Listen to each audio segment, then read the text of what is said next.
நாளை தமிழக பாஜக அலுவலகம் செல்கிறேன், எல்லாம் நல்லதாகவே அமையும் என்று புதுச்சேரியின் முன்னாள் துணைநிலை ஆளுநர் தமிழிசை தெரிவித்துள்ளார்.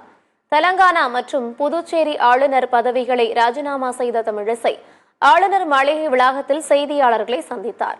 அப்போது ஆளுநர் மாளிகை என்பது வசதியான மாளிகை என்றும் எல்லா சலுகைகளையும் விட்டுவிட்டு வெளியேறுகிறேன் எனவும் தெரிவித்தார். ராஜினாமா என்பது தானே எடுத்த முடிவு என்று கூறிய தமிழிசை புதுச்சேரியை விட்டு செல்ல வருத்தமாகத்தான் உள்ளது என்று கூறினார். தேர்தல் தொடர்பாகவும் பாஜக தலைமை தொடர்பாகவும் அவரிடம் செய்தியாளர்கள் எழுப்பிய கேள்விக்கு பதில் கூறாமல் சிரித்துக்கொண்டே கையெடுத்து கும்பிட்ட தமிழிசை அங்கிருந்து புறப்பட்டு சென்றார். தெரியும் ராம்டெசிவிருக்கு தமிழகத்துல வழியில லைன்ல நிற்கும் போது கூட நான் தெலுங்கானால இருந்து இந்த மக்களுக்காக தெலுங்கானா அங்க அரசாங்கத்திட்ட பேசி ராம்டெசிவிர் எந்த மாநிலத்திலும் கிடைக்கலனா கூட கேட்டு வாங்கி கொண்டு வந்தேன்.